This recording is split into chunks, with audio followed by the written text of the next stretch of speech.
Hey guys, Dave here from Nerdarchy, for Nerds by Nerds, hanging out with some of my esteemed colleagues. I'm Ted. I'm Nate. And today we'll be doing Dungeons and Dragons Monsters Hail Hydra. And we'll be talking about, well, what else but the Hydra. So it's found on page 190 out of your trusty Monster Manual, 5th edition. So, I guess I may have glanced at the stats on these before, but I had not read, the actual flavor text and everything. There was a couple cool tidbits in there. One, basically how there was like another dragon god that Tiamat destroyed, and hydras are the offsprings of that god. Yep. What's the pronunciation of that? I know I'll butcher it. Lernia. So there's that, which is kind of cool. And the other thing which I found really cool and disgusting is the fact if they get hungry and there's nothing to eat, they'll eat their own heads. Yep. Start munching on one of their buddies. Because let's face it, it's going to grow back. That's how you end up with a 12-headed Hydra. They ran out of food. They started munching on each other. Or, it's come up against some adventurers or, a tough fight. So, these things are absolute beasts. They are the only thing in the game that I've seen so far to get multiple attacks of opportunity that they can take. One for each head. Now, I wouldn't play that as like, okay, well, if you run away, each of the heads is going to get to attack you. It's still one creature. It can still only attack you once for leaving. Or would you say it's the other way? Did you miss the multiple attacks of opportunity? Well, it depends on how mean you want to be. All right, so thematically, right? It says it gets an extra reaction. Yes. So it's the body, the creature that gets the reaction. It can't take more than one reaction to one thing happening, is the way I would read it. That's my way of doing it. But in my head, right, the fighter goes, "I got this," and jumps in the middle, and then he goes, "Oh, maybe I don't," and goes to run away, and all of a sudden, five heads snatch him and they're throwing him up in the air. See, that's where I think the mechanics versus the real world tends to argue with each other. Why don't you guys discuss it in the comments below what you think? My opinion is the rules state it gets reactions, but you still can't take more than one reaction. Yes, but this is an obvious rule breaking, and then it gets multiple reactions. So I mean, when you're going to break the rules, it's specific over the general. whole. Everything that's not roll a d20 is a rule breaker, basically. I'm not going to go into melee with a Hydra then, or I'm not going to leave melee with a Hydra. You don't want to leave. You can go in there. Or run past it thinking you're going to stab it in the back. I don't really care how the rule works. I just think it'd be cool to see the fighter get flipped up in the air and all these heads just ripping at him. Well, I mean, anyway, that could happen because it gets multi-attack. For every head it's got, it gets another attack. So you go into melee with it, and it just tears you to shreds. I'd say since it's a huge creature, it's probably going to, if there's several people in combat with it, it'll be focused on each one of them rather than all trying to kind of double, octuple up on one guy. Well, actually, it's multi-attack, so it doesn't you can't really do it. But I was gonna say, the first head uses the shove maneuver to shove them straight up, and the rest just kind of snap at them. Yeah. But it doesn't actually. The way the shove maneuver works, you couldn't do that. Right. It would replace the multi-attack. What if it throws it up into the air and that leaves its threatened area? Could you use the? I don't think it works that way either. As much as dickish and fun as it would be to do. I chucked this guy out of my range. I hit him while he's leaving. Nice.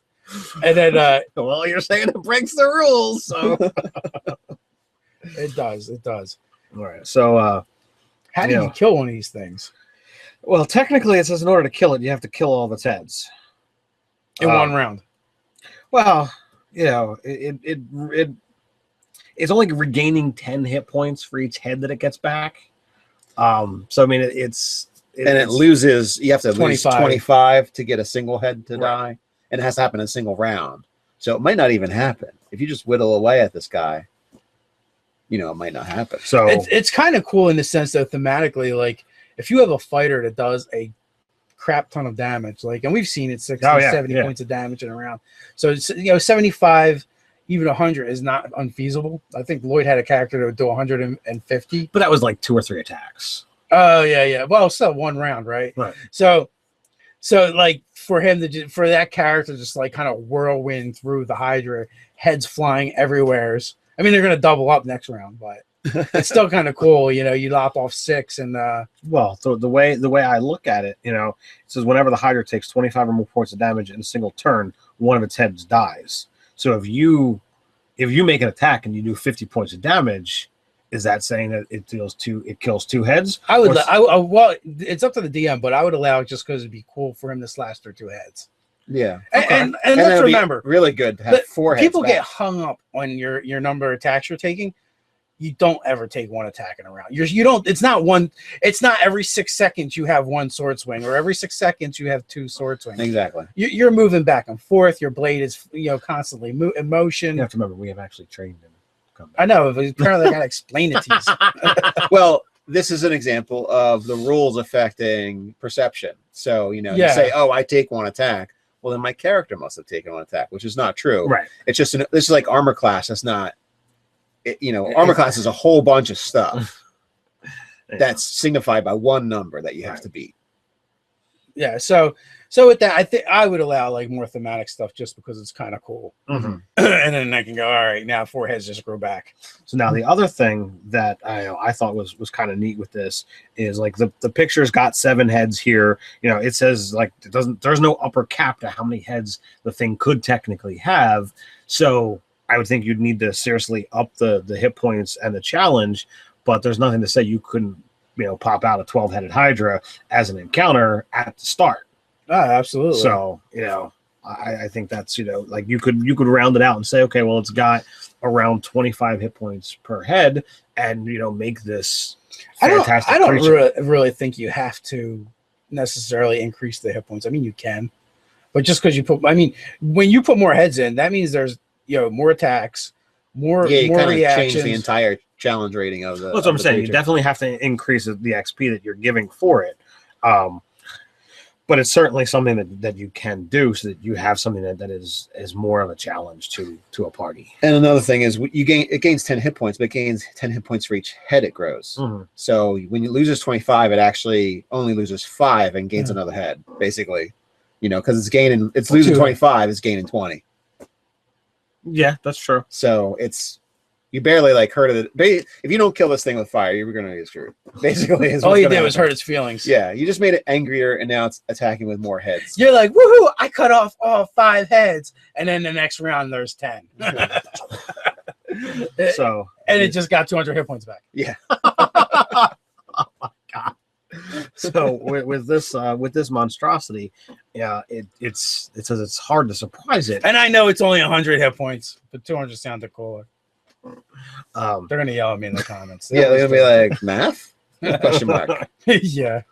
So with this monstrosity, it's got multiple heads, and they take turns as to who's awake, who's asleep. So that there's always a head that's awake. Yeah, Nate had a really fun idea with so this I was one. like, how cool would it be to actually have for comedic purposes, have one head that's totally asleep the entire combat. And when you say that, it makes me think of, you come upon this giant snake and it's actually sleeping or sunbathing. Yeah, you're like, the rest of the body is in the water, Yeah, so you're like, I'm going to totally kill this thing. You go up and you just 2-handed chop this head off. You're like, that's right, I'm awesome as a fighter. And then you hear this terrible growling noise. 2 more heads appear out of the water. And all the rest of the heads come out. And he was like, oh. You just made this encounter more difficult. Thank you. Just I kill a giant sleeping snake, and then I'm going to get murdered by an actual Hydra. What is the intelligence on the Hydra? It's animal. It's very stupid. Yeah, I mean it eats its own heads when it gets too hungry. I mean, well, that's true. It's survivability without eating crunchy horses or something. It moves into an area. It consumes everything it can, scares off whatever is smart enough to not be near it, and then it moves on to go eat elsewhere. That's all it does. It's just a monstrous eating machine. So, do we have any interesting ideas how to use these? He just had one. Well, that was one. Yeah. Basically, you can have this as a guardian, to something that's actually bigger, scarier. This is my pet, Fluffy, the dragon's pet Hydra. Yeah. If it gives it enough food to sustain it, or anything that would give it enough food to sustain it. It's an intelligence too. It's totally a trainable animal. Yeah, as we're doing this monster and the BFF monster we did previously, it just makes me think of your dragon game that you're running right now. I'm like, man, Ted dropped the ball. He didn't use the Hydra. There was no will-o-wisp with those shambling mounds. That could have been a lot of fun. Well, it's not over yet. I got next Thursday. I get to see how many I can actually kill. Nice. Oh, is this the part two? Part 2, yeah. Cool. So yeah, I was also thinking like, what is the monster there in Star Wars? The Rancor beast. The Rancor on Jabba the Hutt. Yeah, Rancor. Like you could totally do something like that where something keeps it, tucked away like that, and they throw it food every once in a while to keep it going. Yeah, and like that's the punishment for failure or whatever. You get fed to the Hydra. Nice. Yeah, that's definitely definitely a thing. Complete with trapdoor. Oh, absolutely. Complete with trapdoor. Yeah. You need the trapdoor. You need a 10-foot by 10-foot trapdoor because you want to get most of the party to fall in if you're doing the party, fall in there. Yeah, so I mean, that's definitely like you could definitely use this as a trap monster, where you do the trapdoor and they fall into this big cavernous room that's half filled with water, and they're like, so they splash into the water. It wakes the Hydra, or gets the Hydra's attention. Yeah, they're like, oh, good, there was water to break our fall. We didn't really get hurt too bad. How lucky is that? You fell 40 feet. You only take a D6 point of damage because you landed in the water. It's like, oh yes, that's awesome. Could you imagine being that adventurer and 12 Hydra heads pop up all around you? All of a sudden, you feel like you're the center of a school of piranha. Oh yeah, I think you might pray for the piranha after that. Well, piranhas are little and hard to deal with. These are big and in your face, as big as your head, and then they munch you. Yeah, but once you get out of the water, it's you're. Well, yeah, you're right. Flying piranhas. Mm-hmm. Yeah, the Hydra is sick because yes, it can follow you in the water, it can follow you on land. It's really stupid, which can be to your advantage because you could definitely pull some stuff off and trick it. Make it fall into a Bridge of Oblivion pit. Yeah, you definitely do that. Well, only if they're rust monster Hydras. Oh, okay. Well, and that's the other thing. In previous editions, the Hydra had a lot of variations. There was the cold Hydra, there was the fire Hydra. Yeah. And then actually they took one of the variations and kind of merged it with this one, I believe. Mm-hmm. There was a regular Hydra that just you had to kill the heads. Yeah. You had to kill the heads and they didn't regrow. Yeah. It's just you had to kill them individually. Mm-hmm. They would regrow, but not in the middle of the fight. Where they took this and took that Hydra and kind of mashed it together and go, oh yeah, if you don't kill all the heads before this fight is over, you have to deal with that. Right. And let's face it, if you're only technically doing 5 points of damage at a time, if you don't do enough damage in one round, you're kind of boned. Right. Yeah, I think with their terrain, I think Hydras can pretty much be almost anywhere, right? Yeah, they prefer water because they're water creatures. But they can be on land. They can be in the waters.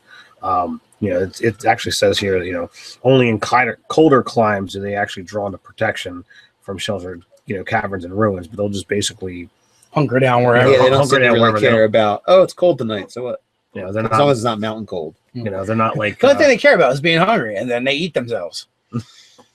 They're not like dragons. They're going to keep a treasure. So I mean, you could wind up kind of teasing your party by constantly finding items lying around. With you find a nice ring on an arm. Now, and as the party's like, man, this is some awesome trail. What's the DM doing to us? And then, boom, it leads to the Hydra. It's like, oh, great, the Hydra, mistakenly left the trail so that you guys can come get eaten. Yeah, again, so Hydra is another one of those monsters where they're not terribly interesting, but they can be interesting challenges for your party. Absolutely, yeah. They're hard to beat. They're very specific how you have to beat them. If your parties are unarmed with the knowledge that you have to burn the necks in order to make that happen, or ill-equipped, if they just don't have the ability to do fire. Yeah, then it's gonna be an issue for them. And then I mean, it gets kind of weird, because you have okay, can I can I target the stump? You know, maybe you got the wizard with firebolt after the fighter hacks off the head. We got to do the Aragorn thing, you know, long sword and Torch. and a torch, because all it needs is it to have taken some fire damage. Right. It doesn't say, oh, it needs to take 15 fire. It's just nope, take fire. Take damage. a point. Yeah. So every round your bonus action. Burn the stump. For the love of God, don't miss that attack roll. Use your inspiration there, people. Yeah, whatever you got to do. You know, so that's the Hydra in a nutshell. It's just going to be a tough opponent. You know, mechanically they're interesting because they have the regrowing of the heads. They have, you know, all those extra reactions, which can be more as the fight goes on. If you're not burning the heads, you know, and you can't take it out in one round. So what do you guys think in the comments below? Thumbs up, thumbs down on the Hydra. Do you have any cooler, interesting stories or ideas that you can do with the Hydra? Let us know in the comments below. While you're doing that, feel free to click like, share, subscribe. Check us out at nerdarchy.com. Also join the conversation over on Reddit. So until next time, stay nerdy.